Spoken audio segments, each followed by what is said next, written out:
Hey, good evening. This is Tiger and AJ. Yes, AJ. Saw you just on the chat appearing. Good evening to you as well.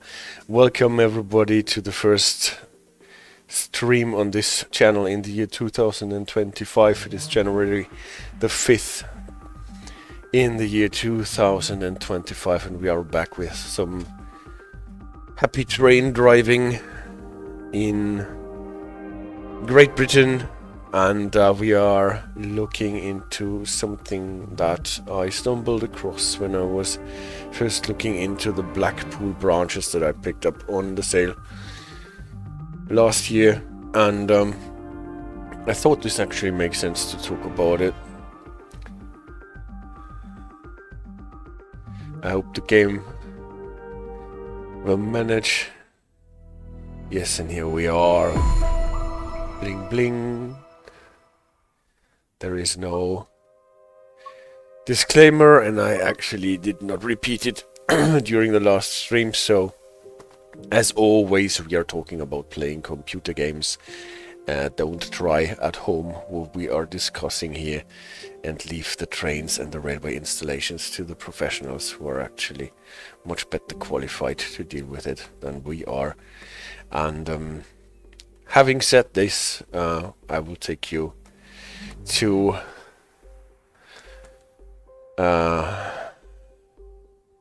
Lancashire, I think it is.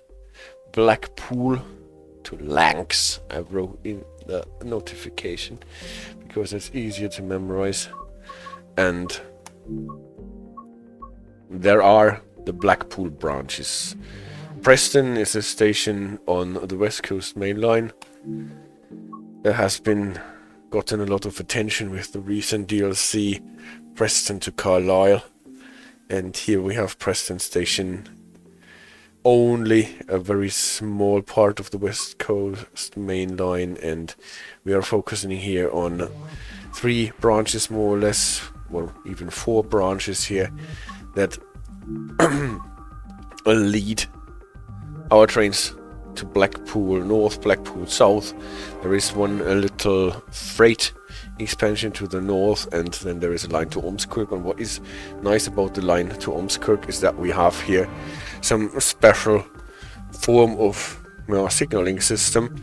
At least the sectional appendixes call it a signaling system. See, the radar might actually object because it does not really have so much to do with the signaling itself, but with how the signals are more or less technically secured against putting them in a way that can allow conflicting train movements. So this is why we are looking today, as I said, at the electric token block system, not electronic, electric token block system, and the system of one train working with no staff. And I'm not talking about that the train does not have a crew on board, but no train staff, being this token-like stick that allows a train to be identified as the sole train allowed to travel a certain line. And yeah, we'll be running on the Pacer, the 142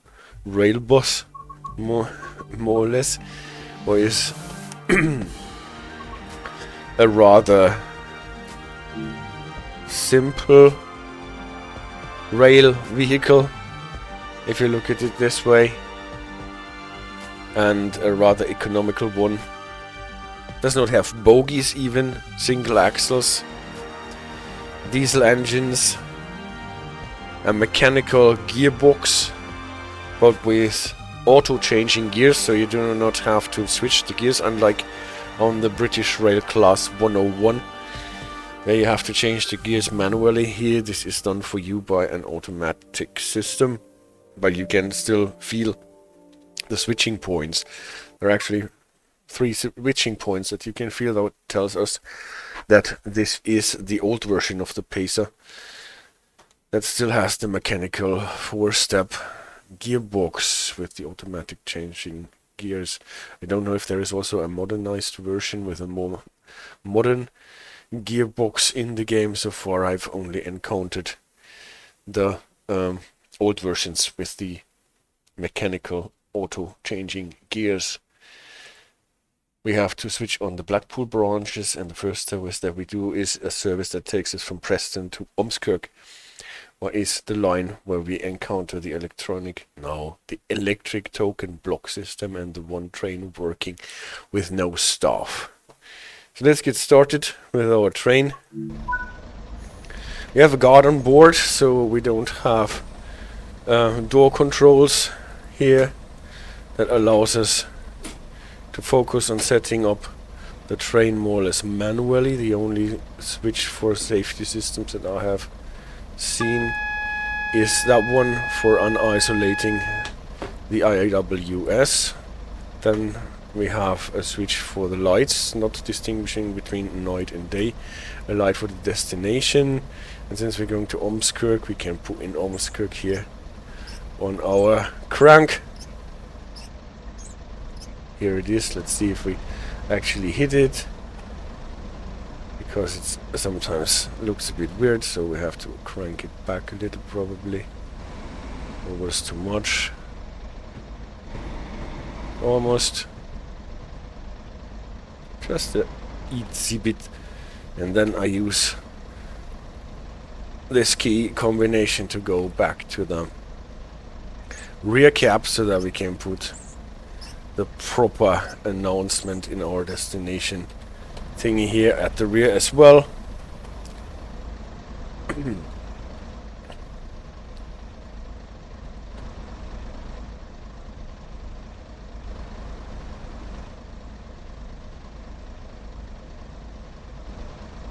Now I'm happy. Going back and telling the guard that they are supposed. Here was the buzzer from the guard. We can copy that. Actually, we should not have started yet, because our signal is still at red, and we should not start the doors closing process unless we get a clear, or at least a proceed aspect. Now it switched. Now we should have started closing the doors.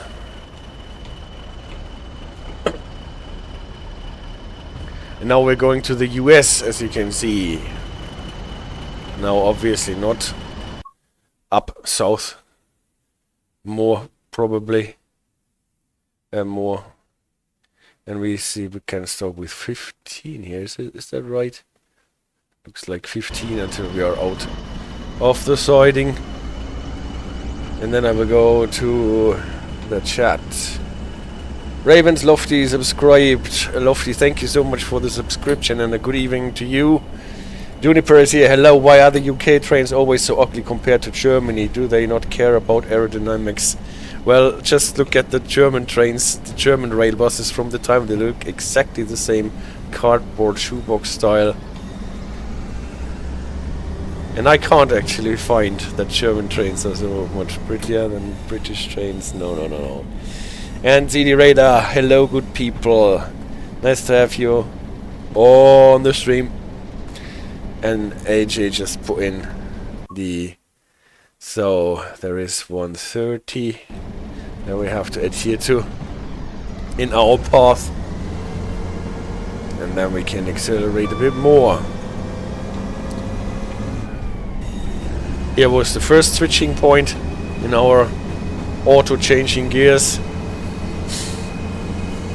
Going straight here, and one green signal is for us. Here's the second switching point.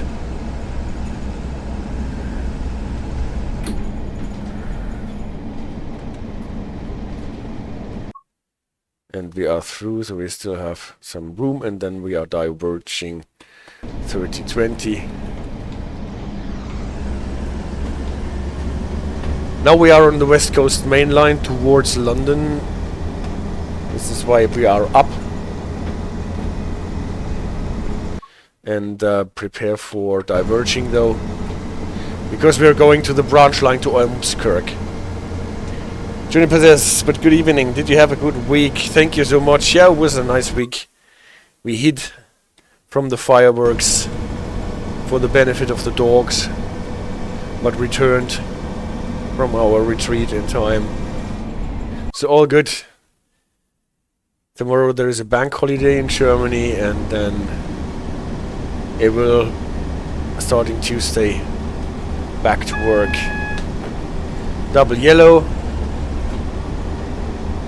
Just let's see how much room there is left. We have almost a mile to slow down to the 30. So we can accelerate a bit more.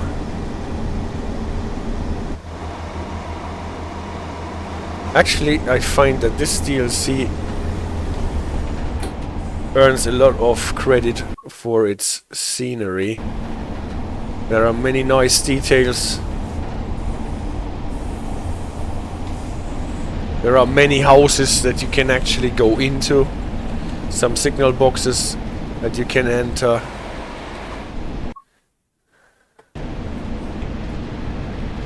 Buildings at the stations that allow you to enter and find collectibles in. So now we are diverging to the far right. There will be a limit 20 still, so we have to slow down a bit more.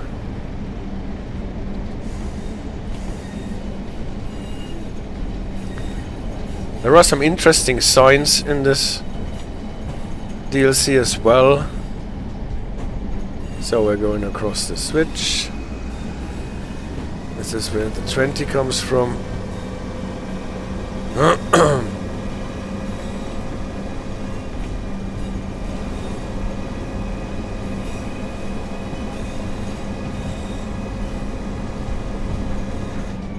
Now we should be back to a 30 limit, not yet. Trying us to leave the area. But we have to go on. Yeah, talking about funny signs, look at that one.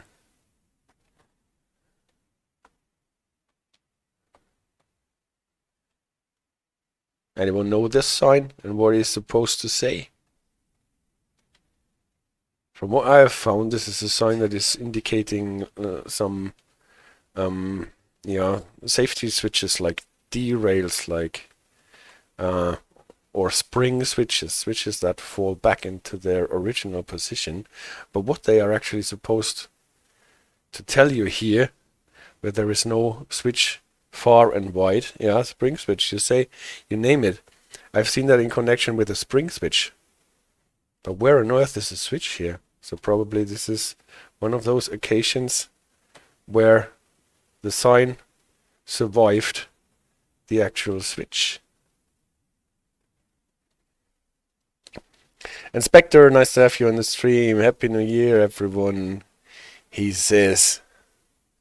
So I've seen some pictures of with the caption saying that the sign stayed, but the switch has been removed.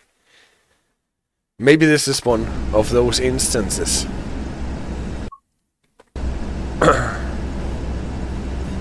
Can we see a marker for the end of the 20? No, I missed it. And now we're back to 60. And you can see it on the top left that we are not supposed to stop anywhere, but we have a go via at signal RD14, and we will soon see why this is the case, why we have to go via a certain point with a, yeah, at least in-game mechanics, approach control signal. Don't know if it is approach controlled in real life.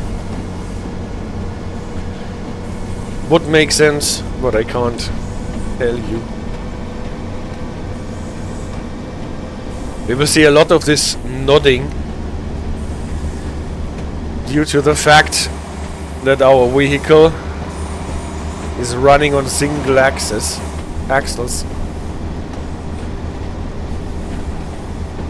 And so when we're putting the foot down, we will get a lot of those, yeah, nicking, nodding movements.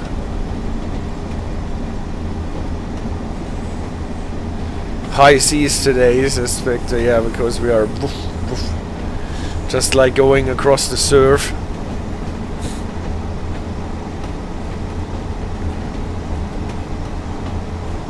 Not a stream for the motion sick, yes.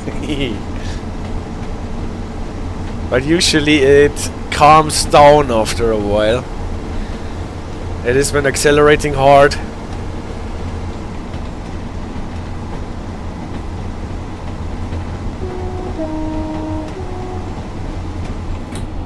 Or when slowing down hard.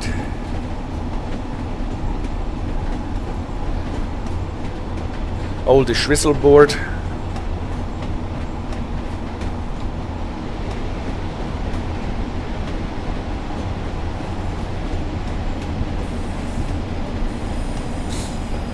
Now we're getting a yellow. At least I hoped it was a yellow. And when approaching the signal RD14. There's another whistle board in the approach. A totally modern one though.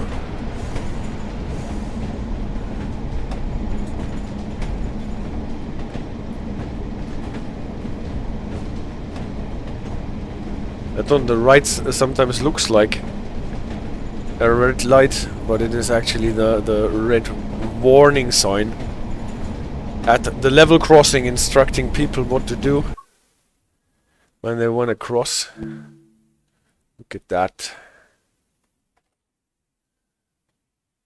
Here.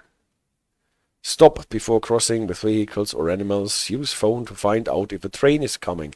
If you wish to cross with a vehicle which is unusually long, wide, heavy or slow moving, tell the signalman and obtain permission before crossing. Telephone before vehicle crossing. Telephone before crossing with vehicles. Close and secure gates after crossing. Penalty for not closing gates, £1,000. So actually if you want to cross here, you have to use this phone. And then the signaler will tell you if you're allowed to cross, and then you have to open the gates, move over with your 1,000 sheep probably, and then close it again after everyone is done.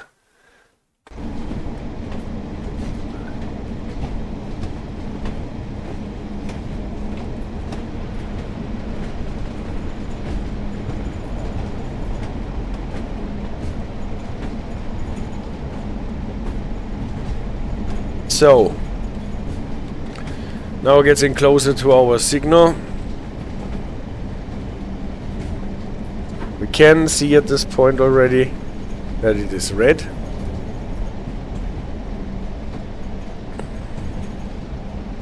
Slowing us down.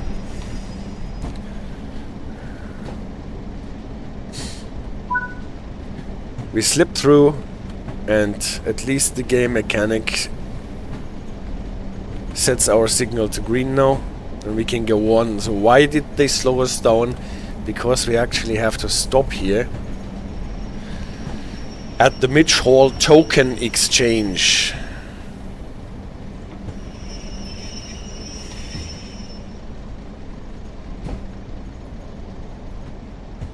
And what kind of token do we exchange here? We will get to this in a bit.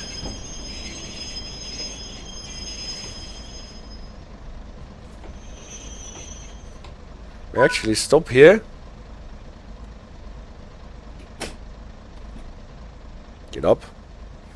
Open our window over a bit behind, and this guy is handing us in the token. What kind of token that is? In a sec with our presentation, and then we have to put the pouch with the token somewhere where we don't lose it, and then we can go on.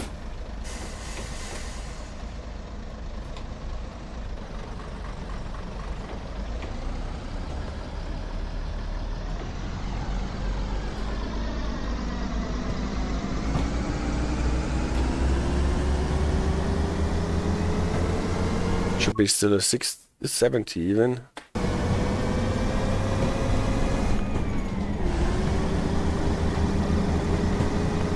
Unfortunately, exchanging the token took quite some time, so we are a bit behind schedule.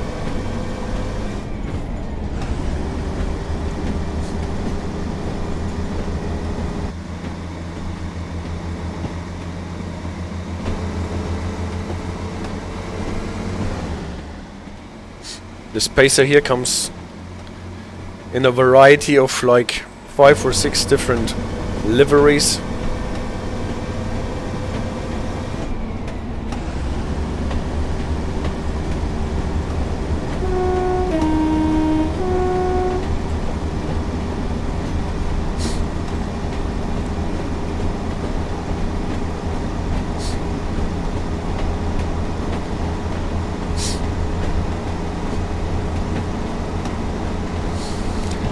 And as you can easily see, we are now on a unidirectional, a single line, a single track line that is used for both directions, so a bi-directional line.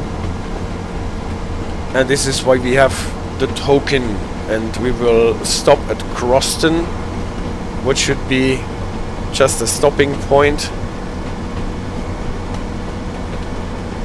on the single track line, and then the next stop should have a passing loop.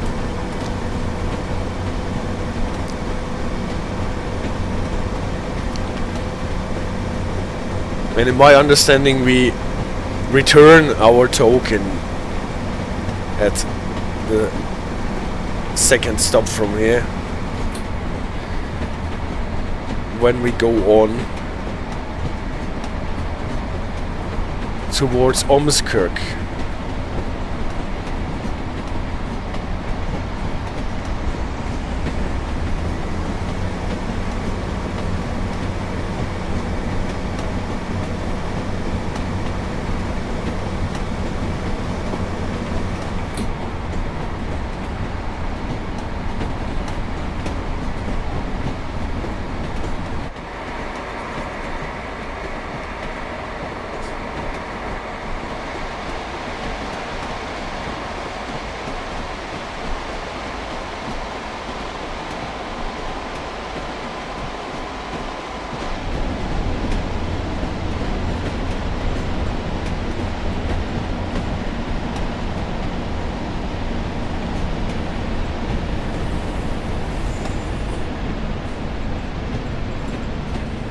This is actually hard to stop here. Are we going so hard downhill? Looks a bit like it.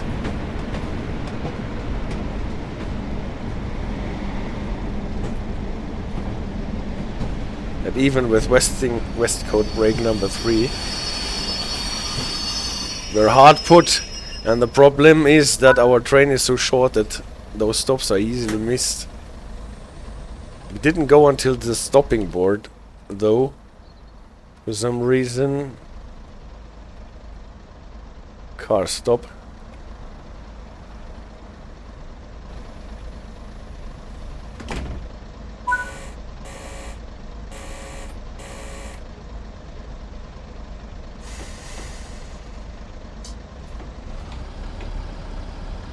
Or had to stop earlier.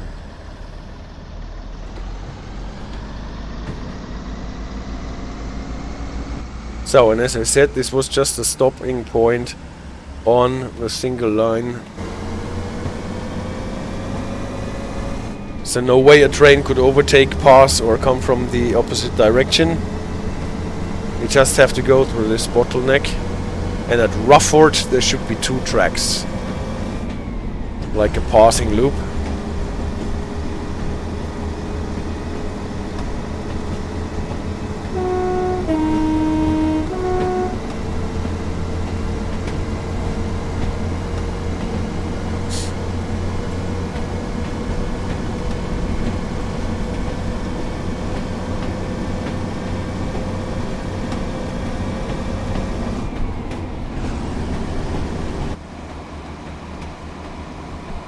So, to mitigate the moving sickness a bit, we have to use the external cameras.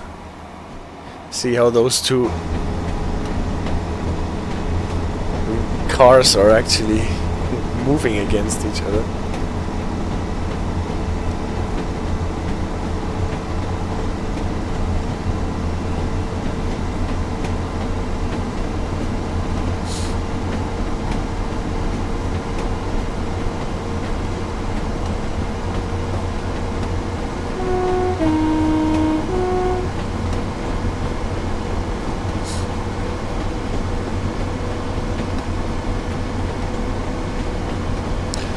And one more.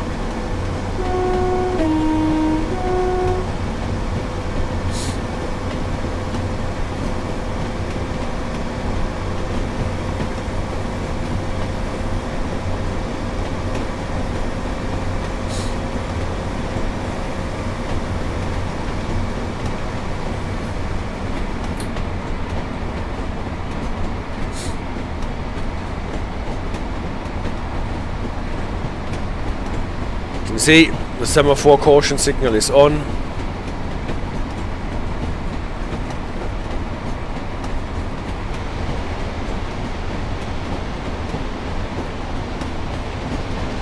That does not necessarily mean we cannot enter the station.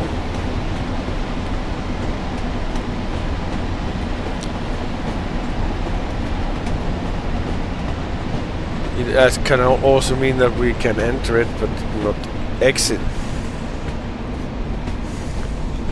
Here the slowdown is not so hard as it was with the stop before.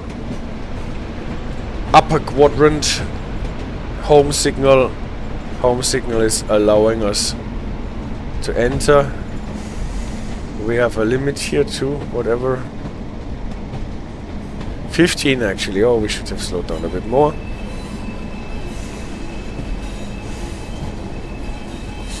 And here is our passing loop.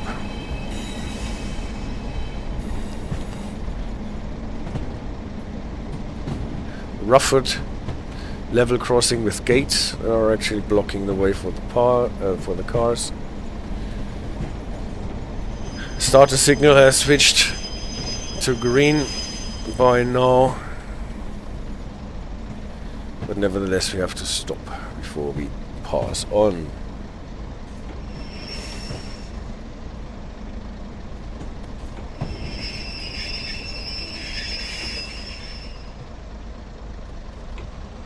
Come, go the last yard. Stopping position is more at 3 yards behind than exactly on it. Can't see it because I am so late. At the moment, Rufford. So here we have a passing loop, and you can see a starter signal for the last leg to Ormskirk. At this point, I want to go into the theory that we wanted to discuss today by looking at the sectional appendix for this route here.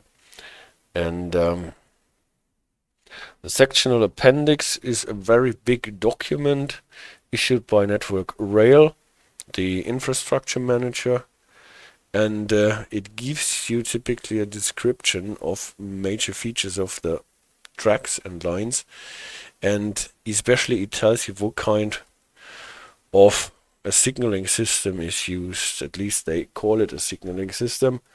So the nice thing is how to read that thing. Well, it has a couple of 100 pages. Those sectional appendixes. There are a handful of them divided into different parts of the country. This is London, not London Northeastern. This is London Northwestern, northern part, and you can see what area this covers. Actually, starting at Carlisle in the north, you can see Preston, where we are running a boat. And then you can see Manchester, Liverpool, and then this is more or less where the crew, where the West Coast main line goes down via Birmingham, Milton Keynes, London, finally. More or less that's that. And here is going into Wales. You can see there's not so much railway lines into northern Wales here. And we are running about this area here, and the nice thing is that you can see the number of the lines that we are actually traveling on. So here's Preston, where we started. They put those circles around the cities or stations that are mentioned here, and we started to the south, and then we branched off onto this line that will finally lead us to Ormskirk, what is here, where this line is broken, funny enough, for a little bit. So we are running on line 7007, and then you can look it up in module 7. So every line that starts with a 7 will be found in Northwestern 7. And here all the lines, you have a bigger map again where you can see where we are traveling at. And here this is again 707 to Preston, and here Ormskirk, here's our line again. And then you can scroll and scroll and scroll and scroll, and here you find descriptions for all the lines, like starting with 7001, and here is already 7007. See where it starts. Here you can see the crossing from the West Coast Main Line, where we went and ended up slow. That is where we were traveling first. This is why we got the US when we got started on the theater indicator, and then we diverged here into the 30 and then into the 20. You can see the applicable speed limits here. They might differ from the game because the game is obviously set in a historical setting in the 80s, so they might have had different speeds there. You can see that here this would be a limit to 50 then on this part, and then you can see the level crossings mentioned, LC, what kind it is, and so on, and different things. And signaling wise, it is interesting. In those boxes here you can see what kind of a signaling system is used. It tells us for the first part of the line it is the TCB system that is used, and if you don't know what those abbreviations are representing, you can look it up in the beginning of the sectional appendix, where you can typically find, I'm just scrolling around because you can find a lot of special information like those. The ones that are in landscape format, you find typically an explanation of many things that are mentioned later on. You find mode of signaling, signaling continued. The following abbreviations will be used in the signaling and remarks column to indicate the type of signaling that applies to the running lines shown on that diagram. And then you find TCB, what was used, and that was track circuit block, and that is what you find on many lines. Track circuits, typically with those electrical track circuits that we have talked a lot about in streams that we had, where you can have the pulse code cap signaling, like on the northeastern corridor and stuff like this, but this is not used for pulse code cap signaling, obviously. But you can also use it to control your automatic signals or automatic portions of your control signals. You have those electronic, this electric track circuits, and you can see if a train is shortcutting those, and then you know that there is a train in the block. And if there is a train in the block, then this block is blocked, as the name says, and no other train can go into it. So most of the signaling that we encounter on the regular lines is TCB, track circuit block. What we will find if you look on our route, if you look further on our 7007, we will find, not really ET, but ETB, so they are not totally consistent with their abbreviations. That will result in electronic token block, not electronic, electric token block. I always say electronic, but it is electric token block. And then we will also encounter this here, OTNS, one train working, no staff. Again, this doesn't mean that there is no crew on the train, but there is not a train staff provided, as in staff, this sticky thing, the stick that you can actually hold in your hand and put into your cap so that you know that you're the only train with the authority to navigate a certain line. So let's go back to our 707. 7007 it is actually. Yes, here we are already. This was where we branched off, and then you can just go on to the next thing. So we started out with a track circuit block from Preston still, and then at Midge Hall we still had track circuit block, and then here at the token exchange point at Midge Hall at 22 miles and 78 chains behind a level crossing, start end of ETB electric token block. Applies between Midge Hall Signalbox and Rufford. And then starting at this point we have not track circuits anymore that control the signals, but we are running on electric token block. Then we come to Croston here. That was the stop where I was hard put getting the train to slow down because we were running down the slope. And then finally we got to Rufford. And Rufford is where we have a passing loop with 2 tracks, where we have the 15 limit starting at the switch that I was a bit slow to comply with. And here ends at Rufford our, I think it says here, and Rufford, yeah, our electric token block system, and we are running into OTNS, one train, no staff. And what that means we will learn or discuss in the presentation, and then we will see that the line just goes on and ends at Ormskirk after passing Burscough Junction, or Burscough, whatever. Don't know how this is pronounced. Maybe it's like Loughborough, so it's Burscough Junction. Don't know. And then you can see that here at Ormskirk you have actually the funny thing that 2 lines are coming from both sides, but they are not connected.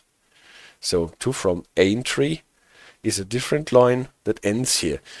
For what reasons ever, the line is not going through. Actually, here you can go finally to Liverpool more or less, but the trains are not running through. They end in Ormskirk, and the trains that are coming from the Liverpool area end in Ormskirk as well. Ormskirk, and then they're not going on. Burscough says lofty. Burscough. All right, I will try to remember that. Burscough, good enough, he says. All right, I will try. Okay, that is it. And now, how does this work? ETB, electric token block, and one train working, no staff. For that, I made a little presentation. How do I get the PDF out of the way again? Here it is. And I can enter the presentation. British 3 it is called. Ansicht, Leseansicht. And to understand what is the point in electric token block and one train working, no staff, we would have to look at some older versions. Where is my presentation again? Is it here? Yeah, here it is. What actually, how does it work with a train staff or train staff plus ticket, TST, what you can also find in the Sectional Appendix abbreviation section still. Let's look at this. How does train staff thing work? We have this situation, we have a single line, and at some part we have still a double line, and at some part we have at least a passing loop area. So we have a signal box here controlling this area and a signal box there controlling this area, and in between one single line connecting those 2 signaling boxes, typically connected with a station. And just think back, we are somewhere in the 19th century, 1840, 1850, and we have to make sure that our trains don't collide. We have signals, obviously. We're going on the left side, so the signals are on the left side as well. Signals that stop the train before going into this single line section, and when the train is coming on the single line section, we will have a home signal and typically a distance signal, so that the train coming along the section knows, aha, I'm going into a controlled area with signals, and there might be a home signal or an exit signal, starter signal, that will stop me and I cannot run at speed through the station. So obviously this gets complicated if we have more than one train, like two trains that want to enter this section from opposite ends, and the signals make a lot of sense so that they can be switched. But think back, what we couldn't do in 1850, 60, 70, 80, we could not connect those signals together like in a ground frame or with mechanical interlockings, because they were just too far away. So at the station there were already mechanical interlockings that prevented the signaler from putting the signals at conflicting positions, but we couldn't do this between signaling boxes that were miles away from each other, and electronically we weren't able to interlock those signals. So what we actually had to prevent is that, due to misunderstandings and whatever, both signalers allowed the train into the single track section from both ends. And as long as the signalers actually work together and there is no misunderstanding, they just open the signals and send in trains if everything is clear. They were connected with telegraph lines at this point already, and they were using bell codes to check if the line is free and then announce a train, and all that stuff was already introduced. But this still did not totally exclude misunderstandings, and well, even with all the technical things that we still have nowadays the situation where trains are on the same track running in opposite directions, and we have head-on collisions due to misunderstandings, malfunctions, or whatever. So this is still an old problem, and it was an even bigger problem when we did not have all the technical things that are actually supposed to exclude head-on collisions. So what was the idea? We would have a unique item like a train staff, a thing like a staff that you can hold in your hands, like on a relay run with the athletics. So that, and this one has a plaque on it, and this plaque states for what section of the line it is, and only the driver with this unique item with the staff in the cab was actually allowed to enter the section, and it was given to the driver by the signaler, and so driver and signaler could both be sure that they are the ones with the authority to go into that single line, because signaler B doesn't have the staff, driver cannot be handed the staff, so he has to wait, and if he gets a green signal and has no staff, then he has to say, hey, wait a minute, are you actually sure to send me into that line if you don't have the staff? Works perfectly well as long as there are trains coming more or less alternatingly from both from the opposite ends. It just, yeah, then the signaler at A can actually send this train into the single track. It is more or less a stupid situation if there is only a train coming from the B end, and the staff is, because the last train also ran from B to A, is at the signaler at A. Because then, yeah, you have to wait for a train running from A to B, and the trains can more or less wait at section B if there is no train coming from A. So if you have a asymmetrical distribution of the trains running from left to right and right to left, then this is not a proper situation, because then you can send your kid on a bike to bring the staff over to signaler B. This slows down things badly. This is why another system was introduced. There was the train staff and ticket system. So it was actually still the train staff system, but with the supplementary idea of issuing tickets. So we have the same situation again, single track line in between two signaling areas with at least two lines.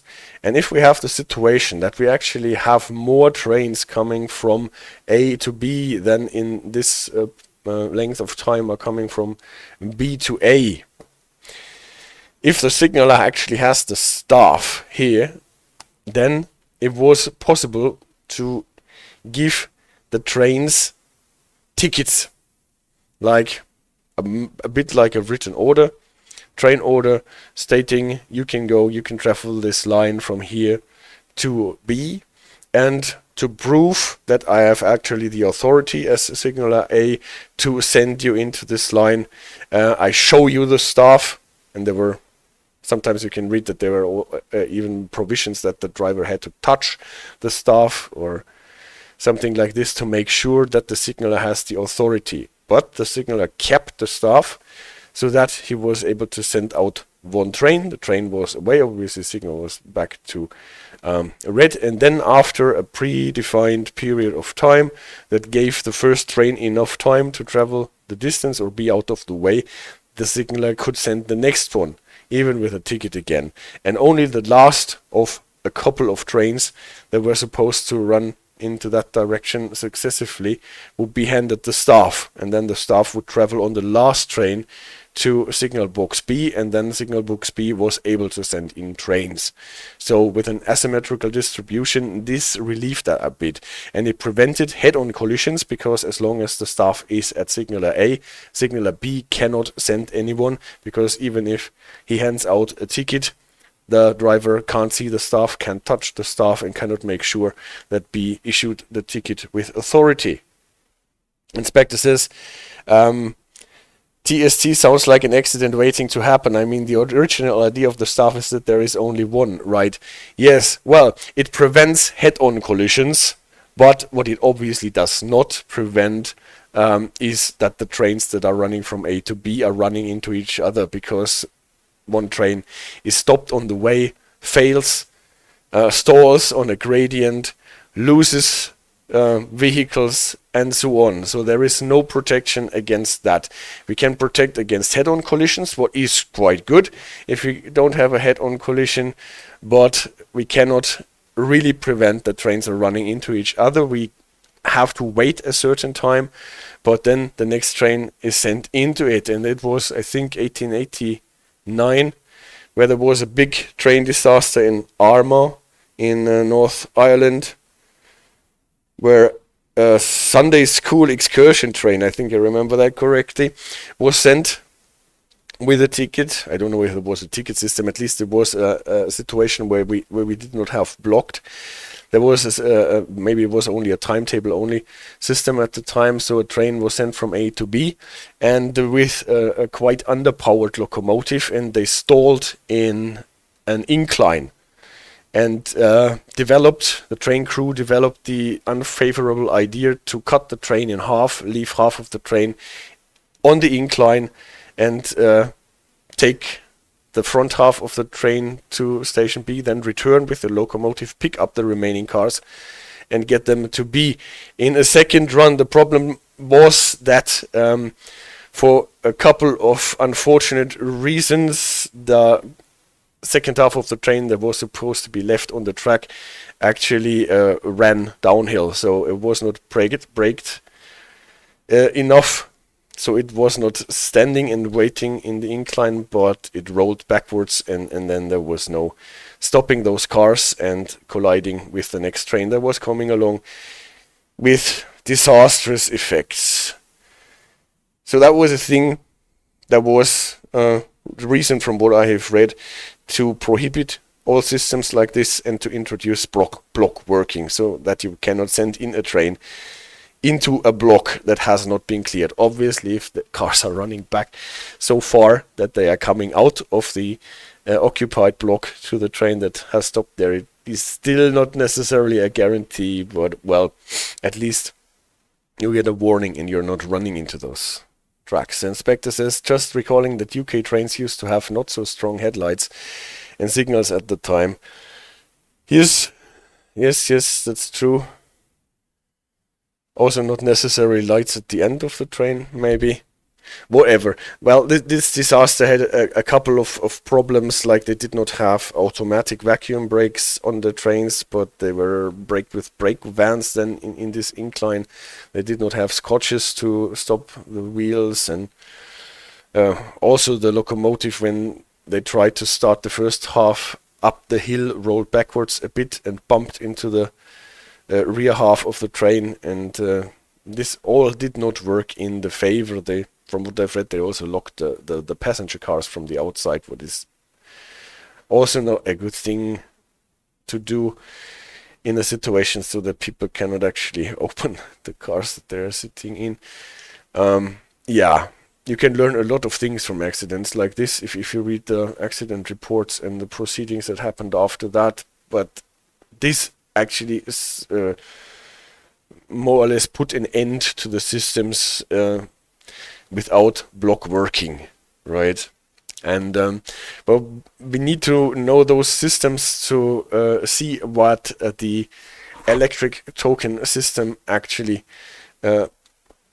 added as a benefit to that. Because now we are going to what we are actually talking about and what is still in use according to the Sectional Appendix, the ETB, electric token block, and the one train working no staff things. If you want to read up the regulations that are connected with it, you can read it up in those modules that are listed on the left here. You don't find it in the RSSB driver's handbook, but in the RSSB signaler and signal technicians handbook, which is a different handbook, and you find those standards and modules there. One for electronic block regulations I put there. That is too annoying. I cannot. Does it actually say electronic block regulations? I have to check this out. Can't be. It must be electric block regulations, right? But I cannot say electric. I'm too young to say electric. I always end up with saying electronic. Electric token block regulations. It is called electric token block regulations. I have to fix that.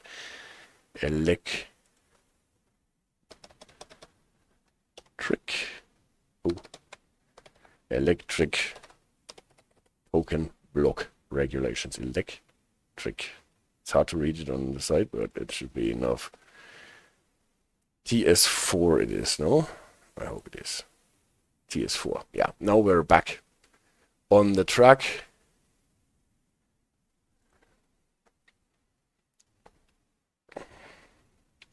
And I can proceed with the presentation properly. Electric token block regulations. So this is actually the stuff that tells the signaler how to work this stuff. So what is the electric token block, ETB or ET? We have again the same situation that we had before, also the same signaling here. We have the situation that we have trains coming from both directions, and we have to make sure that signalers at A and B, even if they do not understand them properly, each other properly, do not send trains into the single line from opposite ends. So instead of a staff that only can be on one side, we replace it with a token. This token looks a bit like a key. This comes in different forms and shapes. There also were like disk tokens and stuff like this. There were also electric staves in the beginning with the machines, but I put it in this key form because it is what you encounter most. Yeah, and what is the benefit in replacing this thing? Because the key obviously can also be on one side. The thing is that you have a couple of unique keys here. You have, like, let's say 60 if we are actually working this from both ends here, and they are all numbered. They are printed or embossed with the name of the section and with a certain unique number. Okay, so what is the benefit? If we have like 60 of those tokens, then obviously 2 are enough to not make them unique anymore. To exclude this, we need an instrument, a machine.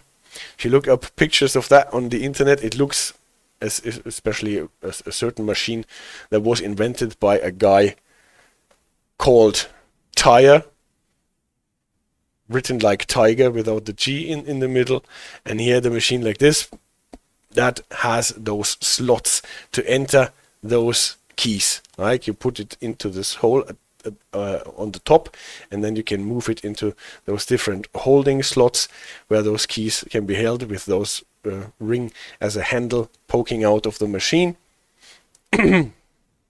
Spectre says, looks like the Berlin Wall on the Spectre logo from James Bond. Yeah, a bit like this. It looks like a Brandenburg Gate, like with the gates there.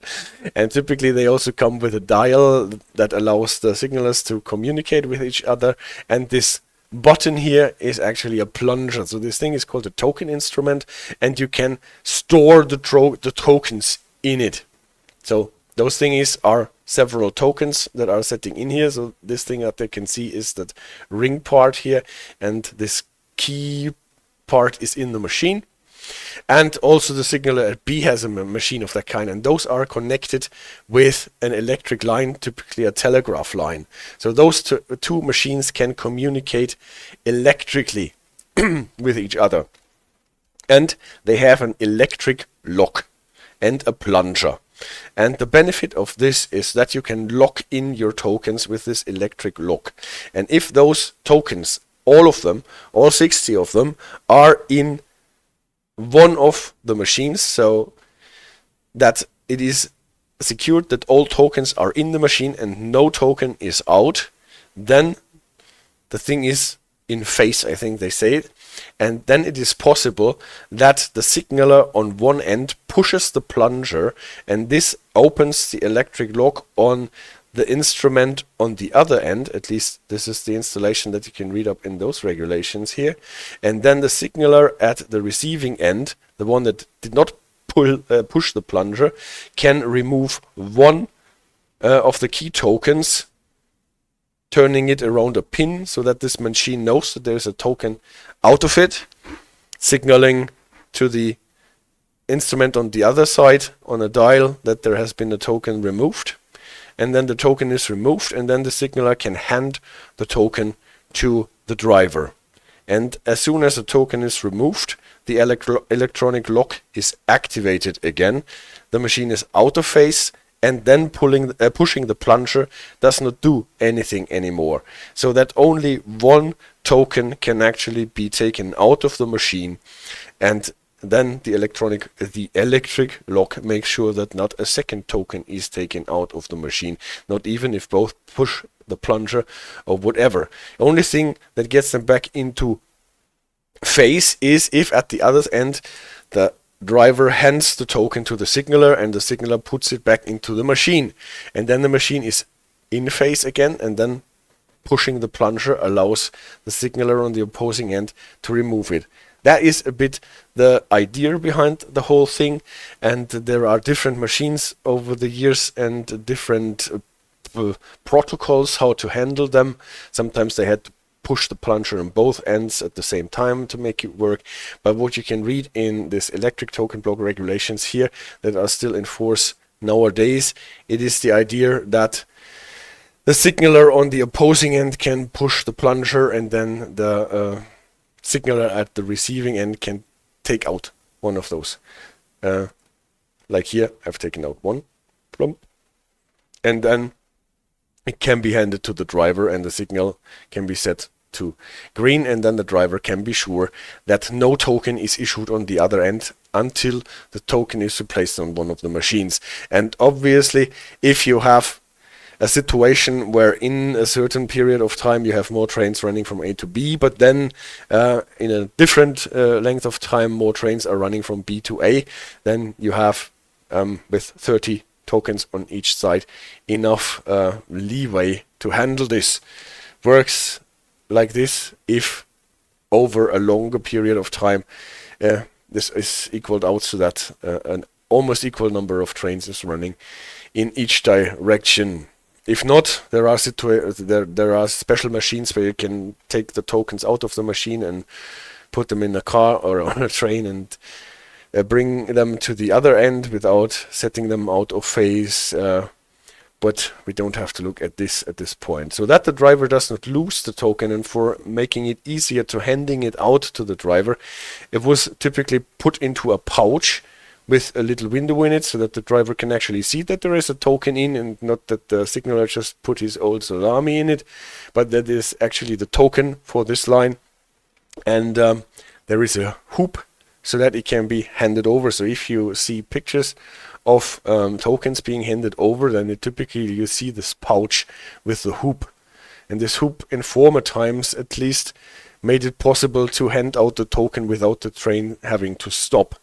So like fireman holding out his arm and the signaler hanging the old salami blocks. I suspect are still in use in some countries. Yeah, well, you never know what people think that that they do to trick the safety measures, right? Yeah, and yeah, you see that sometimes in old movies that the token was handed by the signaler to the fireman while the train was just running past, and then they had some contraptions where the token was handed over even if the train was going faster. And since I think sometime in the 80s this was prohibited, and now it is in the rules. You can even find this in the RSSB driver's handbook, that the train actually has to stand still for a token to be handed out from the signaler to the driver or vice versa. What happens if the signal box does not only govern the entrance to one of those single track lines? Then there are a corresponding number of different token instruments for the different lines that originate at this signal box, and typically then those keys have different shapes so that they can not put into a machine they don't belong into it, so they can't be confused. That are often also are color coded. What does not mean that people don't do it. I remember reading about an accident in about 1912 or something-ish, or 20, where actually the signaler managed to force a token into a token instrument that belonged to a different route, and voila, we had an accident of trains colliding head on. Yeah. This system excludes head-on collisions, and it excludes that we have more than one train on the line at the same time. So we don't send a second time a train into it, we just wait for it. And if the section is too long, then we have to build an intermediate signaling box and so on. And then there are many variations of this system. There can be token instruments where we don't have a signaler, but the driver can get off the machine and hand in the token or move it into the machine to do certain things. For example, leave the track on a working siding and lock in his train by leaving the token in the machine at the entrance, or other things. But I think we will talk about stuff like this if we are actually get this on the game, because in our game book we have at our token exchange point where we actually stopped and got the token. We had to stop in the game, and then there was one stop on the way until we got to Rufford, where this procedure here ends, and where we probably have to give back the token to the signaler there. We didn't see it in the game, but it would make sense to do this so that another train can use this line. But as long as we have the token, we are the only train that is allowed on this piece of track. What is then one train working, no staff? That is what is starting after Rufford until we get to Ormskirk in the game. That means what it says, there is only one train allowed in this part of the track. Typically, or almost all the time, this is only for tracks that end, like dead-end tracks. In German rules, you would probably call this a Stichstreckenblock. That is a line that branches off or starts somewhere and then it ends at the buffer block, does not go on. And we allow only one train. As soon as one train is in that track, we don't send in a second one. It is theoretically possible to send in a second train, but they can never overtake the other train, so it has to leave that part of the section again. But in this idea of train working, we make sure that only one train enters it. So now this is Rufford here, our signaling box B, and this is the end of the line at Ormskirk. We still have a signal that we send in. Maybe we have signals if you're coming towards Rufford here with a distance signal, and at the end you typically get those fixed caution boards that you see a lot, like in the Glossop line we saw them a lot, and you can encounter them if a line comes to an end at the buffer block, because then you can always be warned about the buffer block, because the buffer block can obviously never be cleared. So if there is a train inside, then this signal here cannot be cleared. As long as there is a train inside, we cannot send in a second train. And how is that made sure? From what I have read, it is typically like 2 track circuits that are located around here, 2 consecutive ones that the train needs to clear for this signal to be able to be cleared again. If they are in front of the switch, in the switch, or around that, I don't know if that is always the same or how it is done. The idea of 2 track circuits is that if a train clears 2 consecutive track circuits, you know which direction the train is going, right? If it clears the right one and then the left one, then you know, okay, the train went from right to left. If the train clears the left one first and then the right one, then you know the train went inside. And the train obviously needs to go outside for the signal to be able to clear it again. And no staff means we're not handing out a staff, because we made sure that the signal cannot be cleared. Without this installation, track circuits and whatever connected with the signal, we would probably have to use a train staff again. Here in this situation, it is obviously not a problem, because if you only allow one train in, then the staff can never be in the wrong position, because either it is on the train or it is on the, with the signaler, and then the staff solution also works. But so we make sure that the train cannot, the driver cannot lose the staff, and also there is no need for the physical handout of the staff back and forth. So one train working, no staff, is what happens now in our game. Yeah, I think that is it. If you have additional information how those track circuits are actually used here in this situation, let me know.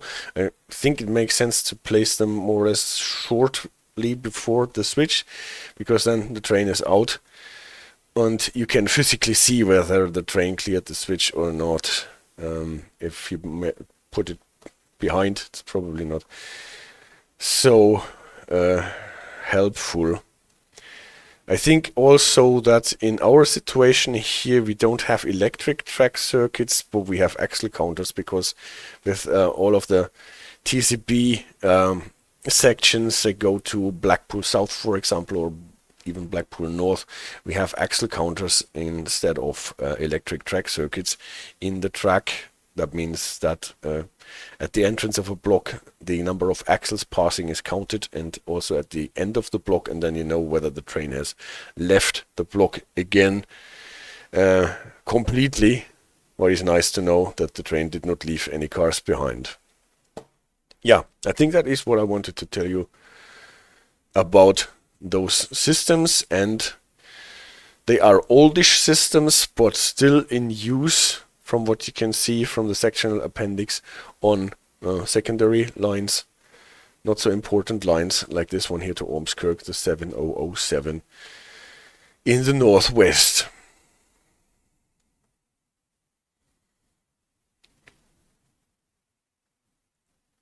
And we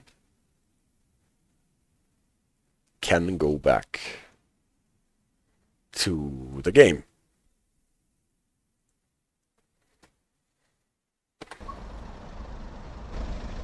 So this is our signal, it is cleared.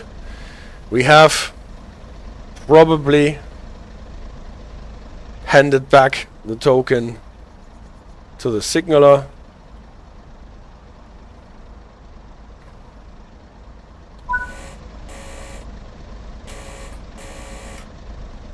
The signal was only able to be cleared if there is no train in the end of the section. Still are in the 15, I think, until we are out of the switch.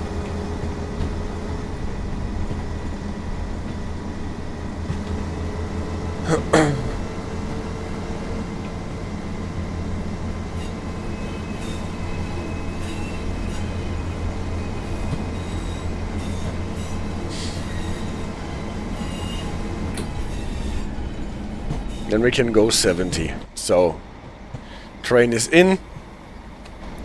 Somewhere around here should be the axle counters, or whatever they use for their track circuits here.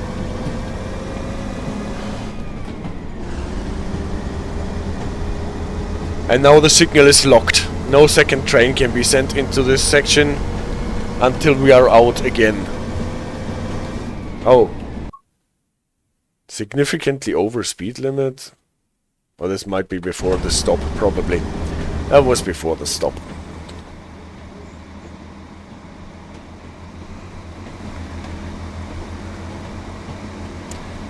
See, there are even boats on the canal.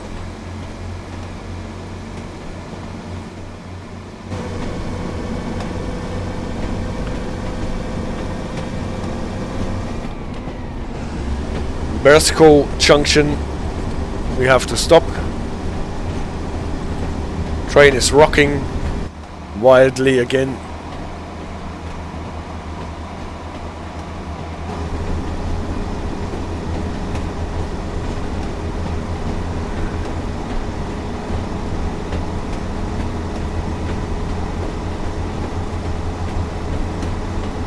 You can see the caution signal, the distance signal for the opposite direction.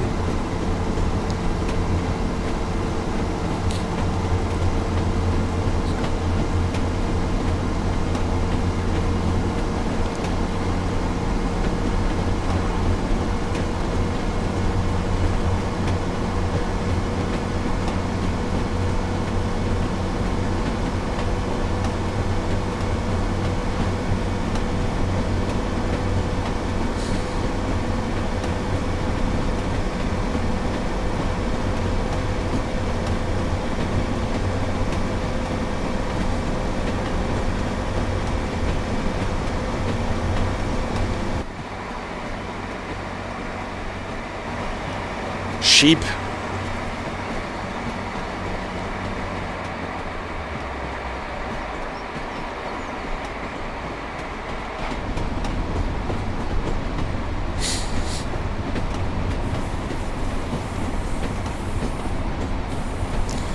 And Lofty says it's kind of interesting to me that you can see that this was a double track line in the past.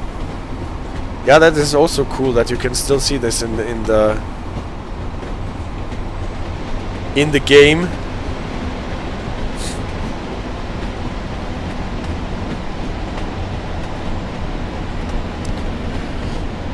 And I guess it makes sense that this was a double track line in the past. If you think that it actually connects Preston with Liverpool. But for some reason, at some point in time, they decided that they cut it at Ormskirk.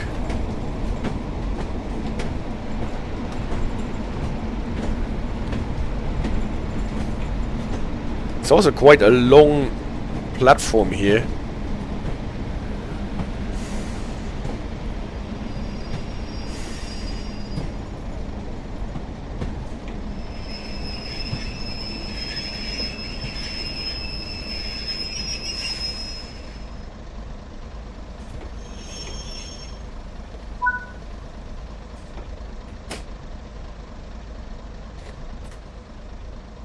Westcote. It's also nice that it always says Westcote 1, 2, 3.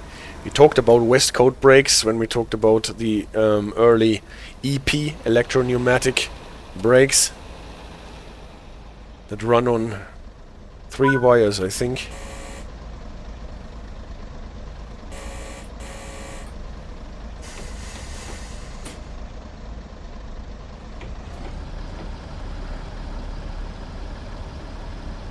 If you think back that in former times this was a more important line, it also makes sense that this is called a junction. Because obviously there is not much of a junction here. Also, if you look here, there used to be a junction, but this is no longer connected with this line that is passing.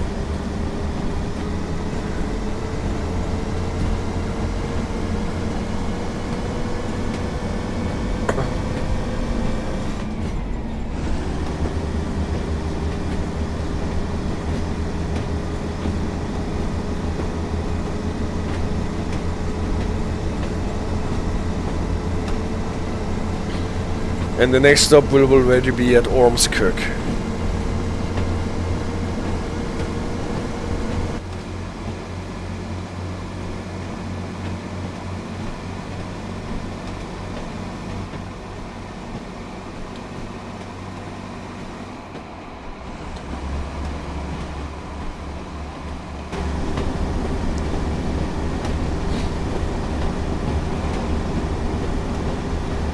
Yes, a lot of surf is coming up.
So, 1 mile to go to Ormskirk.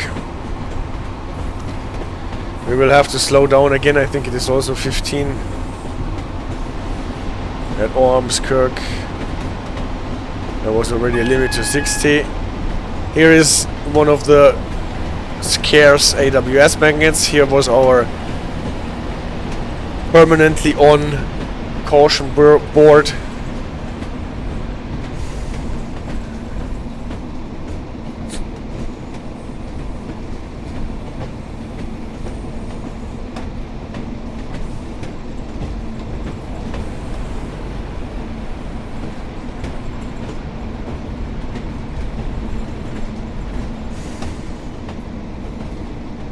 We almost made up the time that we lost when chatting with the signaler at the token exchange.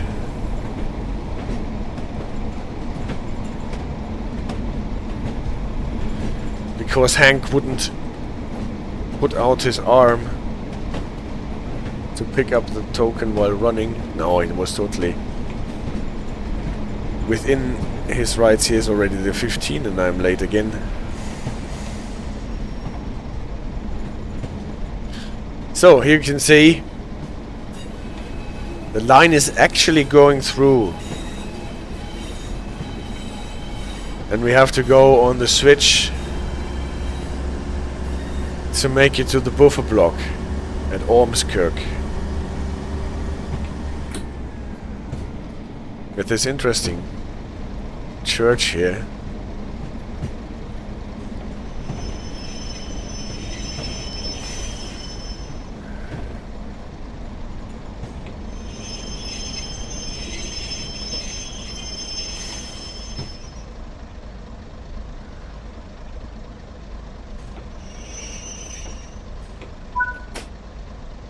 And here we are.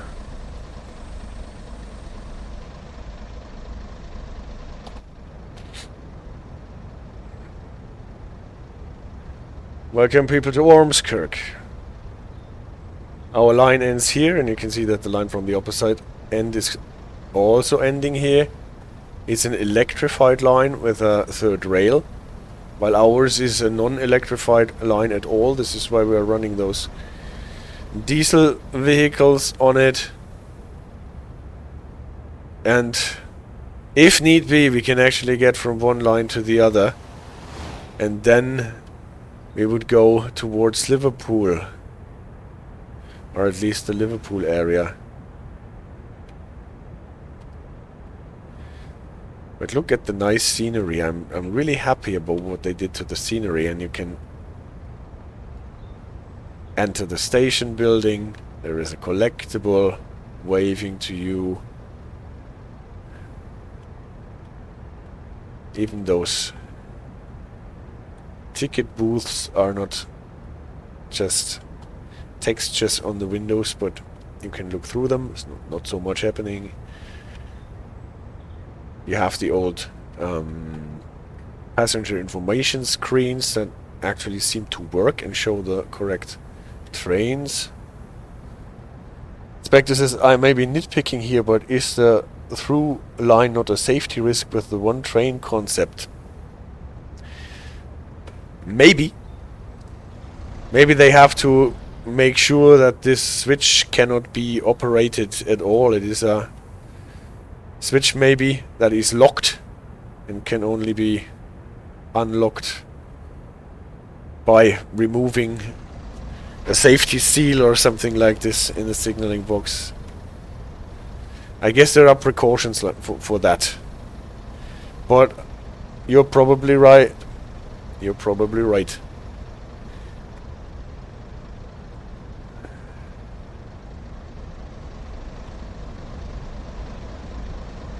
The electrified side of it is for Merseyrail services. Oh, interesting. Yeah, Merseyrail. That should get us more or less to the Liverpool area, I think, right? Yeah, the scenery is nice. The cars are actually running on the roads, not above or not below.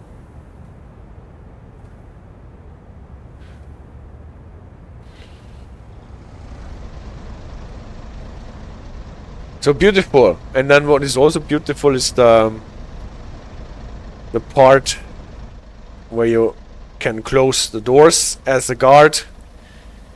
You have to punch in your key, then you can open this panel here for opening, closing the doors, local door open, the signal thingy, the buzzer, and then you have to activate it here. That it actually works. And then you can close the doors from the panel. And this should end the service here. Right. That was the first part with the presentation. I think I can still do the second service, but we run from Preston to Blackpool North, which is the bigger of the two Blackpool terminal stations. Blackpool South is a really smallish station like this one here, and Blackpool North is much bigger. So if I find my stuff again, I never find it here. It is service, then I can change it to the other one. It is an express service so that we won't lose so much time. Hopefully. Even has a one head code for an express service, even though we are running on the Pacer.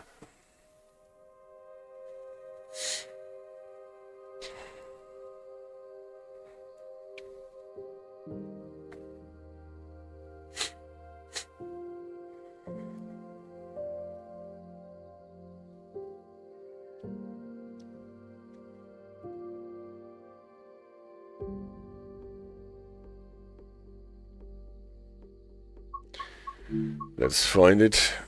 I think it was also in the journey. I always like taking journey services because then I'm quite sure that I got the one that I actually wanted.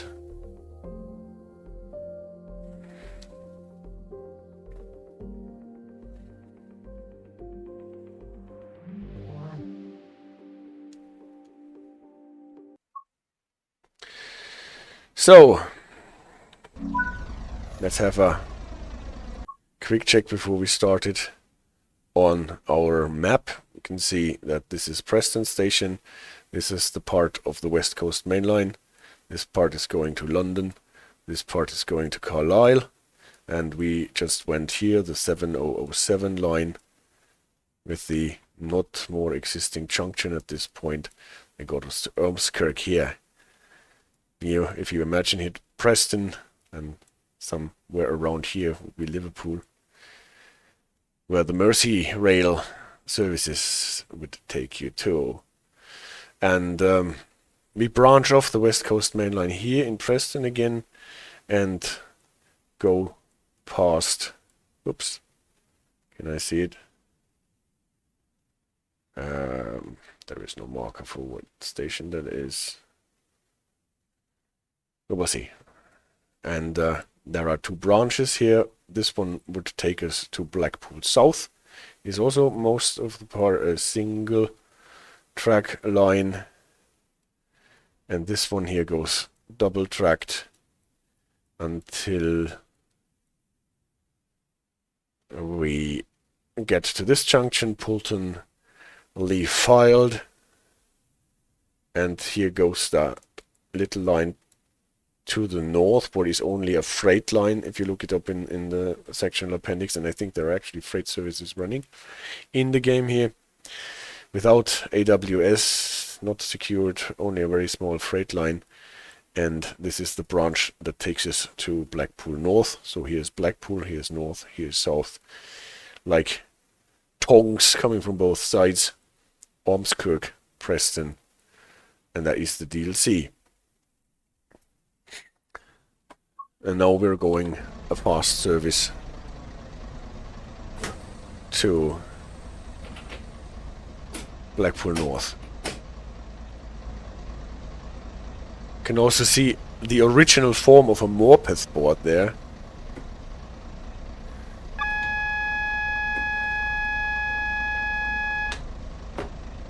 A preliminary speed indicator is the official word, if I remember it correctly.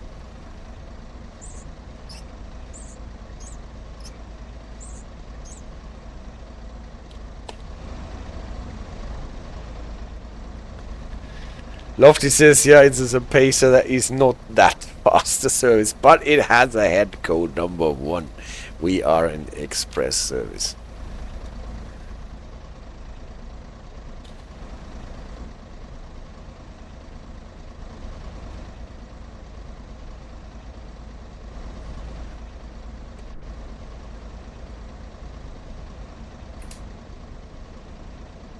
Blackpool North.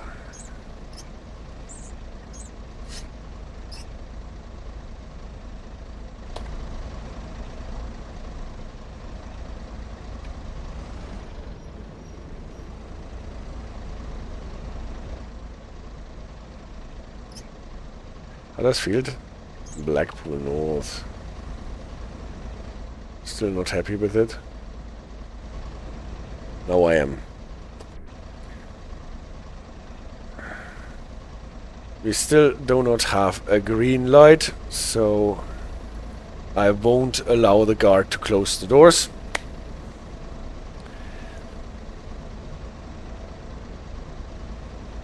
This time I actually wait for the signal to clear before we can close the doors.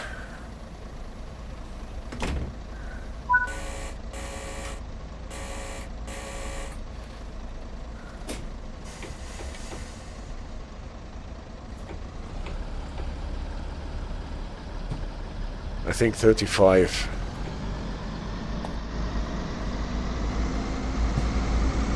Ding ding and away, yes.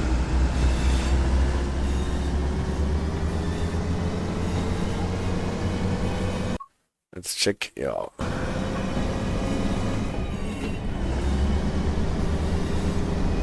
On the slow line.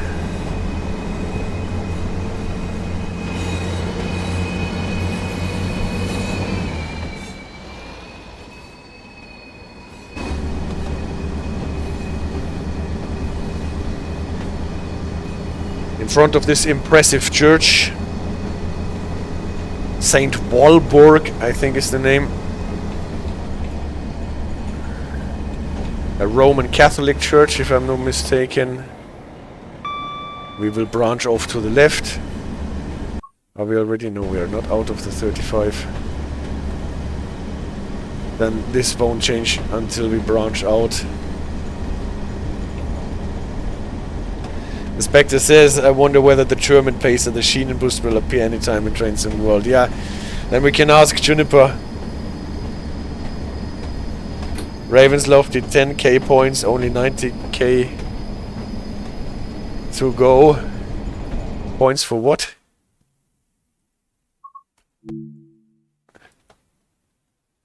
So, let's enjoy the scenery here.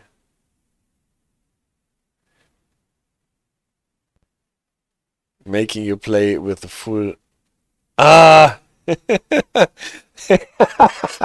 Now I know my channel points. I already forgot about that. Yes. Then you have to force me to use the full HUD. That is evil. That's when CD Radar gets back. So that's Saint Walburge, or whatever you pronounce this name. A Roman Catholic church. It's a retro Gothic or revival Gothic church built in the 19th century or something by a guy. And this is interesting. When I read this, it is the same guy who invented the hansom cabs that you know from all the Sherlock Holmes movies. They travel in all around London, and those hansom cabs where you have this cab with the people inside, and the driver for the cab is more or less sitting behind them on a high chair, those hansoms. And this guy was the architect for this church, in case anyone is interested to know. CD Radar, what back? You're back in the chat at least.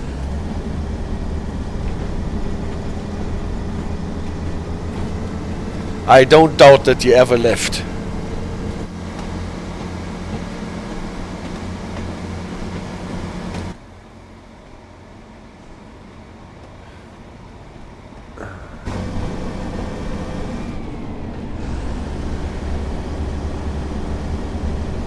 I have no doubt that you have been CD Radar.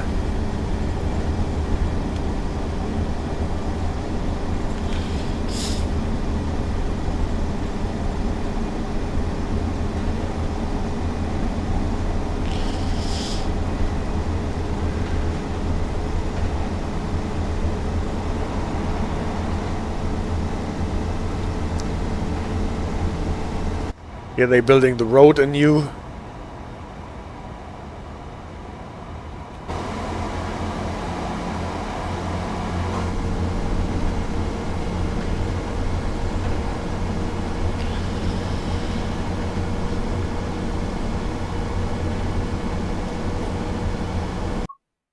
Salwick is the next station. What is an interesting station, because when you're passing it you think it is a disused station, but it actually is not. But there are only like 3 trains stopping per day.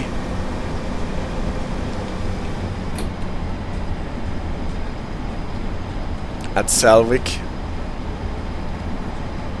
There's a different station I think around here. Leah Road.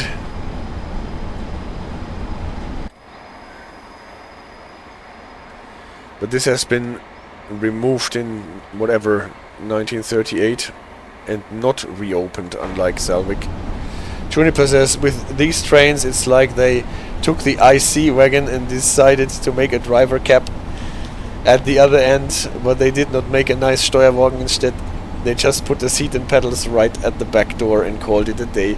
Well, calling it a day is the thing about it, I guess.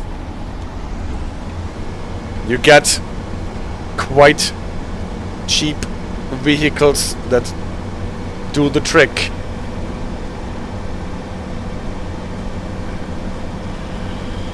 And you don't need special engines, you just take bus engines.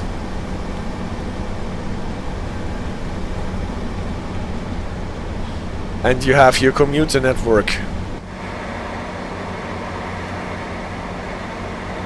Those chimneys over there belong, if I'm not mistaken, to a nuclear fuel production facility.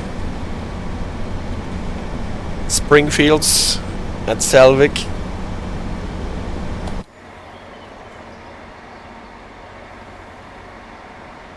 So if you happen to own and run a nuclear power plant, you can buy your uranium pellets there.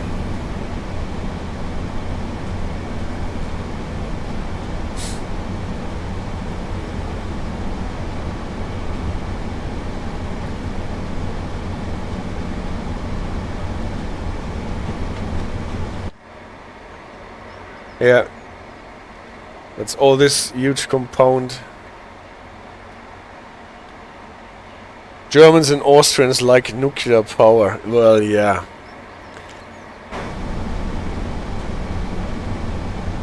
From Springfields, ask for Mr. Burns, yes. True enough.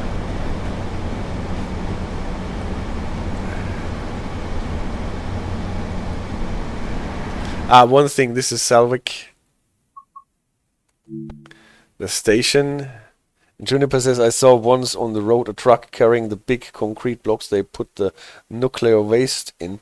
I wonder if they transport that on rails too. Coal it is and the city rails. Yeah, Castor-Behälter. They put it on rails. But this is not for the waste, but for the uranium sticks or units to refurbish them. So this is actually the station. It looks like nature has taken over, but it is actually a full in use station with timetable stops, not only a request stop, not a disused station. But as I said, only like 3 trains a day and no trains on the weekend are stopping there. But in the game, what I have seen is that this signaling box here at Salwick is actually of a kind that you can enter. And you have a microwave oven, probably a nuclear powered one, and a nuclear powered electric fireplace. And those are collectibles, I guess, those golf club thingies. Also, this thing, don't know if this is a collectible. But it is sweet, right? I've never tried if it is at any way operable. But it definitely looks nice. Expect this is a nice round of golf after work. Yeah, it's always, maybe they just try to hit the trains with the golf balls in passing. Bink. Or they use it to kick the tokens into the train with a 3-iron.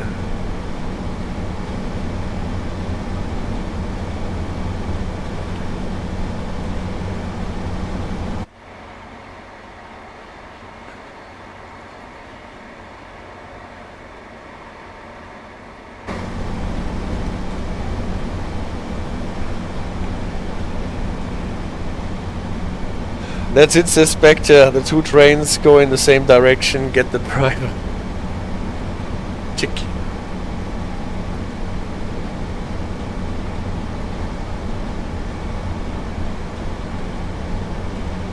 Take out the driver on the train. I don't know if that's a good idea. Ah, we're actually 75 allowed here.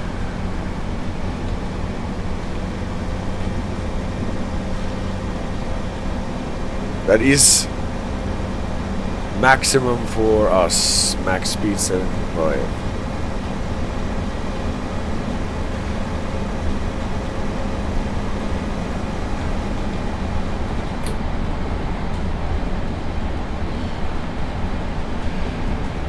And for the junction we need to be careful, because as soon as we see the junction signal, we should already have started slowing down.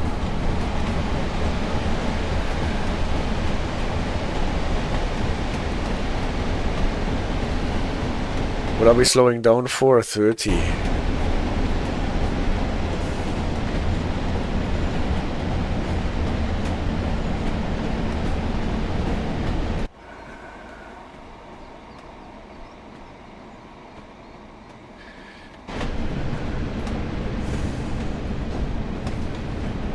Yeah, but really, I'm super happy with the scenery in this DLC.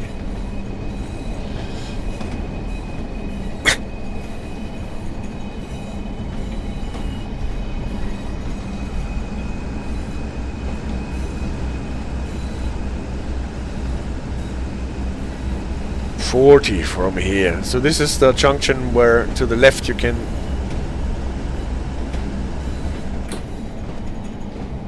go to Blackpool South.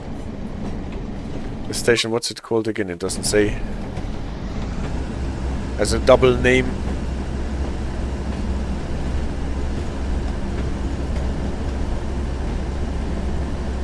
Yeah, Kirkham and Wesham.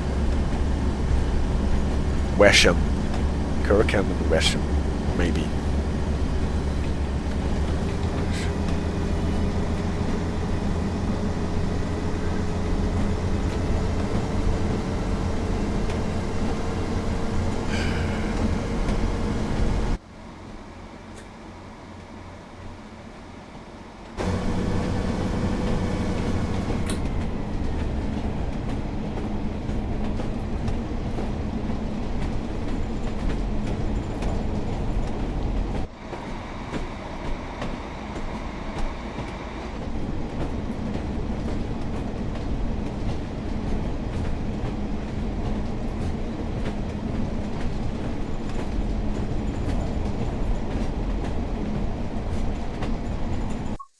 No, it's still in the 40.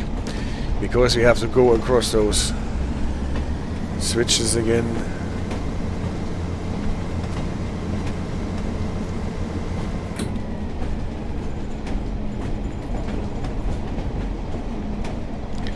Here's the 70. Here's the open signal.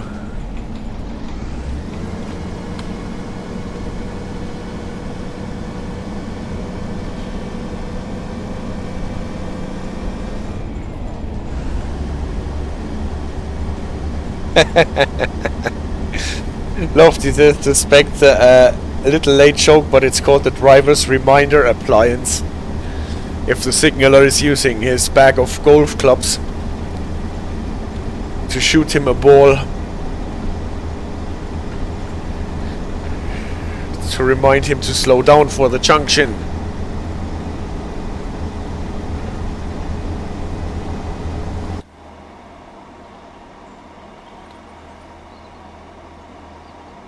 There is one line to the left that ends somewhere in nowhere. Expected to have safety first. Who wouldn't agree?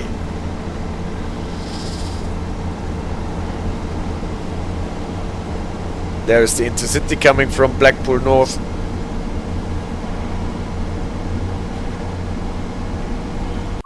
I have to slow down anywhere? No, Poulton is the next.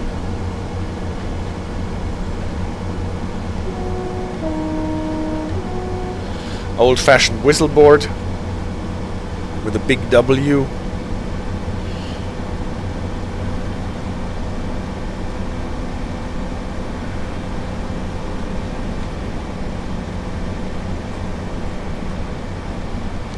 This electric token block that we've talked about, is that the thing that I wanted to show? It's also used on the West Somerset Railway throughout, from what I have read. Don't see it in... Yeah, this is also nice. People were complaining that there are no working toilets. Here's a working outhouse. Well, don't know if it is working, but at least it can open the door, or the door is halfway ajar. Isn't that beautiful? So that the signaller here actually has their own outhouse.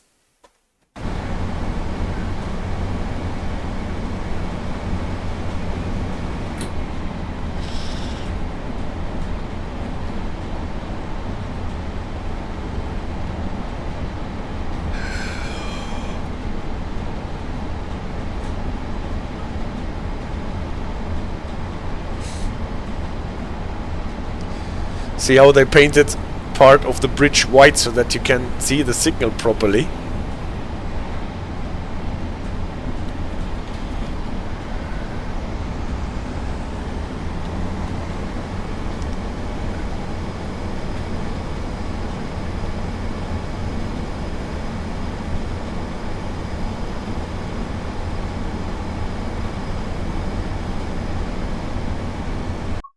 Or are we still 3.5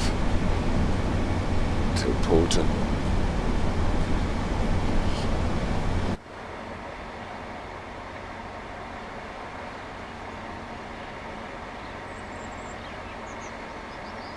Can see the high rises from Blackpool on the horizon.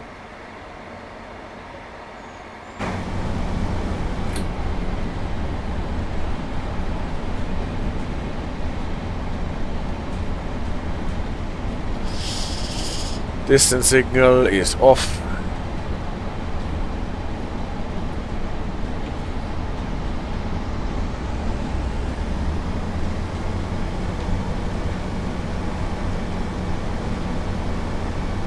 Inspector said, I read somewhere that Blackpool was some sort of famous party and holiday destination by the sea. Those places have probably seen it all already. If you go to Blackpool South, you pass this park with the amusement stuff, for example. Yeah, and this is actually something that I have heard as a child already, that in Blackpool there is all the partying.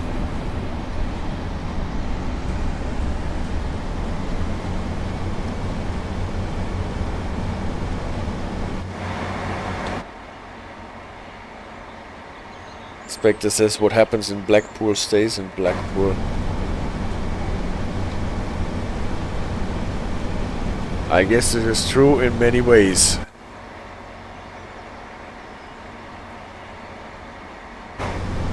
And Lofty says, having been to Blackpool, nothing happens there. Okay. Then maybe the information that my dad gave me as a child was wrong.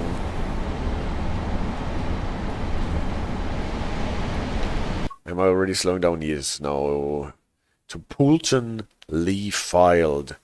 It's totally looks like a French word, right? Poulton.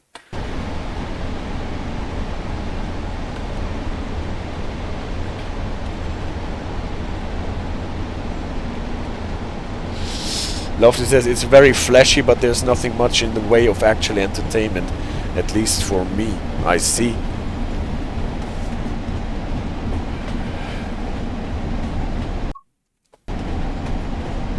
Still have to slow down to 20 for the run.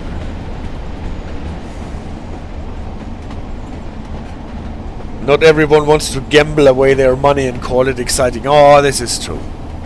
So it's a lot of flashy casinos where you can gamble for money. Then I get you. I don't see the appeal of gambling away your money and finding it exciting. That's true.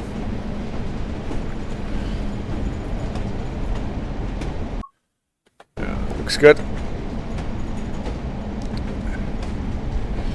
Inspector says I need my money for train simulation DLCs. Yeah.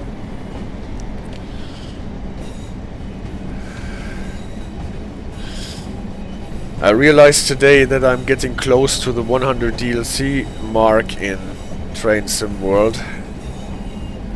Even though I really stopped buying in 2024 and did not get that many DLCs anymore. Junction signal of the old type. Left lane is open, right one is closed. This is the junction where you can go to this freight line to the right. And to the left we go to Blackpool North.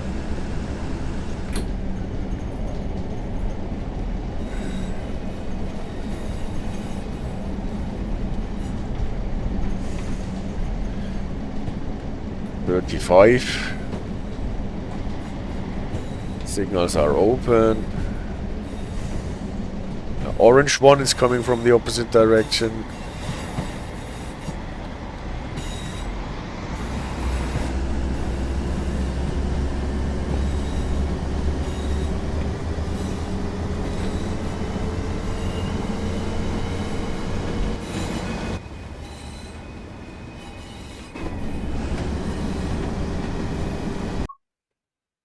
It's still 35.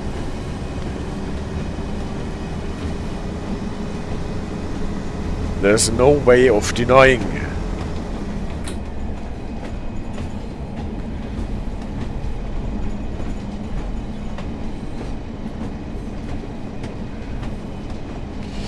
Here's the 70.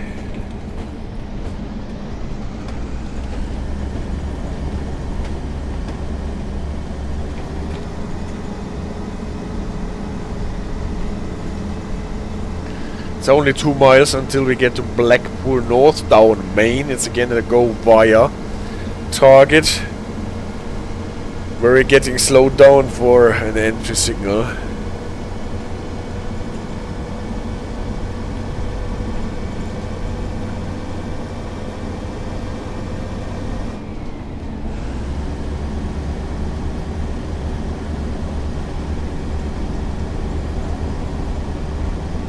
Signal here is still open.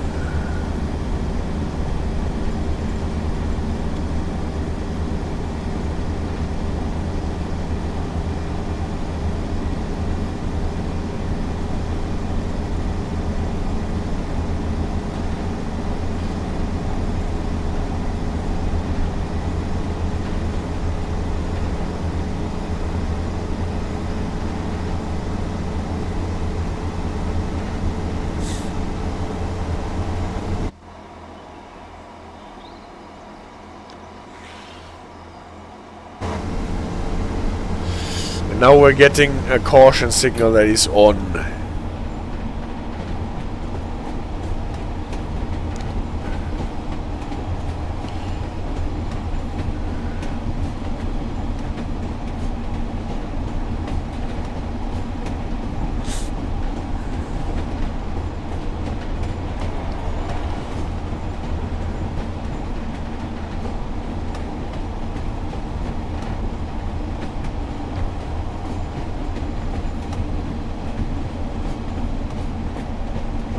And look at this signal now, or this sign.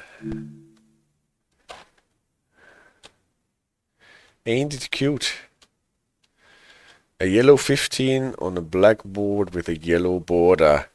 And this is, from what I have probably found out, the original version of a Morpeth board, like a preliminary speed indicator telling you that there will be a limit to 15 coming up.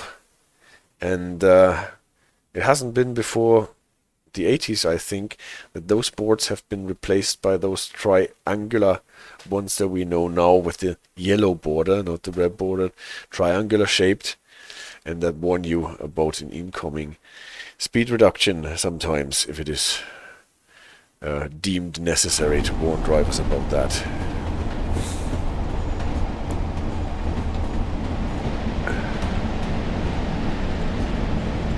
Signal is yellow, so the second yellow in a row.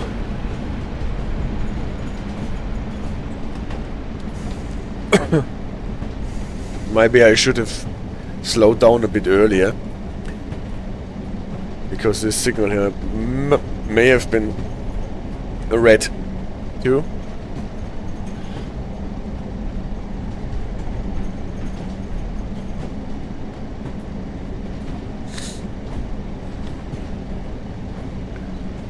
Getting into this yard area here, Blackpool North number 1 signal box.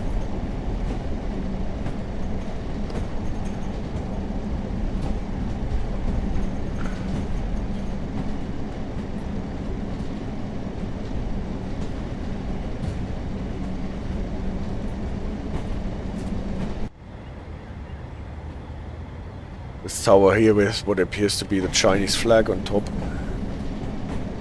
belongs to the Pleasure Beach, or whatever it is called, I think.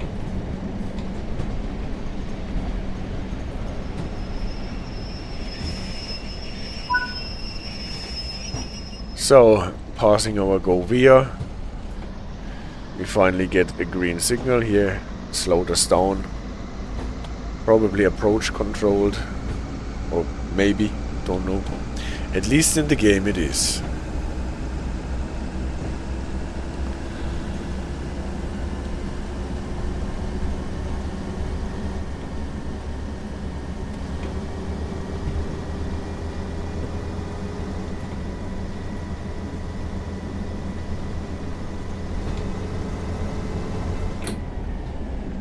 And here's the announced 15 limit.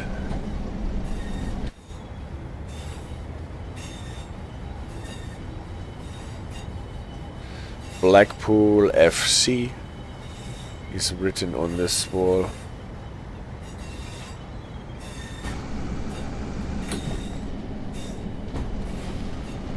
I have not checked out if those call on or shunting signals, those little signal arms, are actually working in this DLC.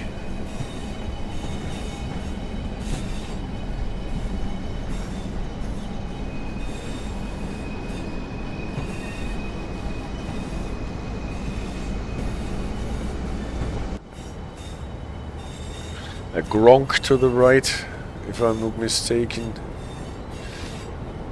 And the intercity.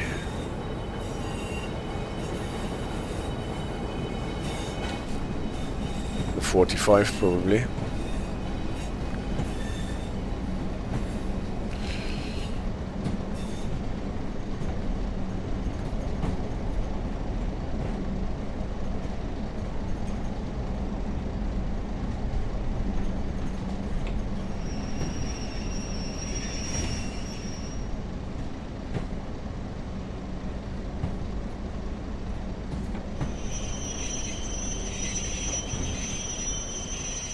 Bumph.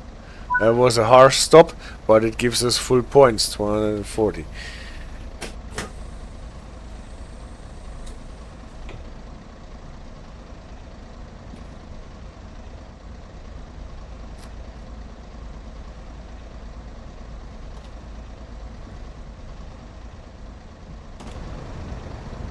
So, and also here, look how nicely they built this.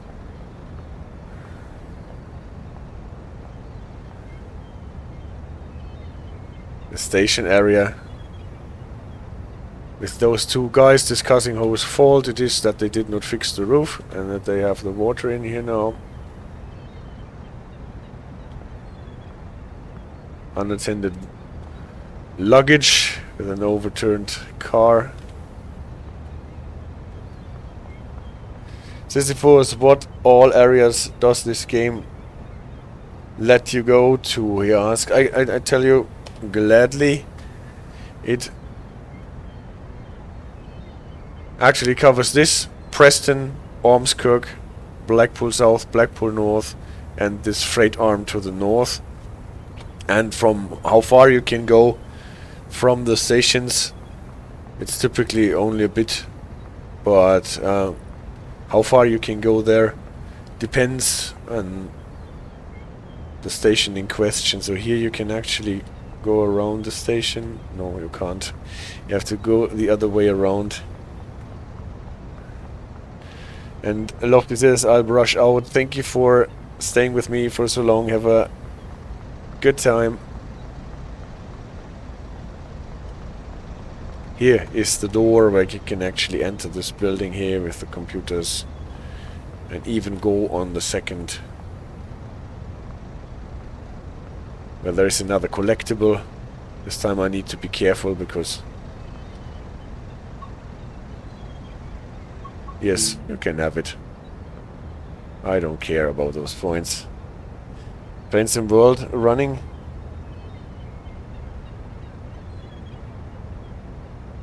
Sisyphus asked, I'm kinda curious how accurate it is. Wasn't sure if you could work any territory in the northeast US area. No, it is typically restricted to a certain route. And northeast US, there are a couple of DLCs, Boston, Providence, for example. And then a second route in Massachusetts. New York area, Long Island, Harlem line until White Plains. But it is typically also always restricted to a very short part, especially in the United States where you have those really long lines. And City Radar says, recently someone did an experiment in Prague where they left luggage unattended at the train station and on the subway, and they studied how long it would take for someone to do something and call the police, and it didn't turn out so bad actually. Well, kudos to the Prague safety officers then. Well, look at this. This is nice, isn't it? If you can look out of the window and see the trains coming and going.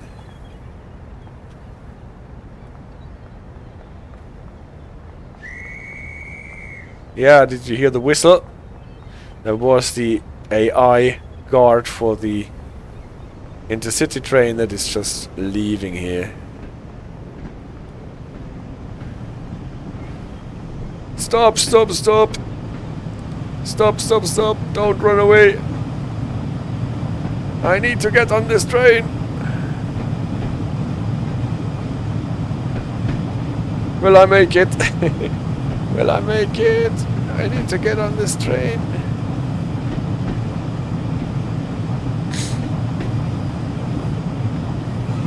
Slow down for me.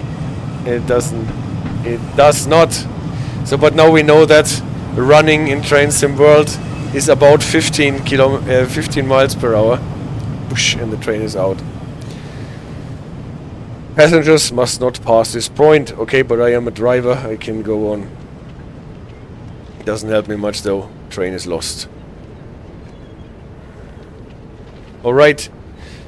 With those impressions from Blackpool, I think I will call it a night. Thank you so much for watching, guys. Thank you for your ongoing support also in 2025. Have a nice time, take care, and see you soon.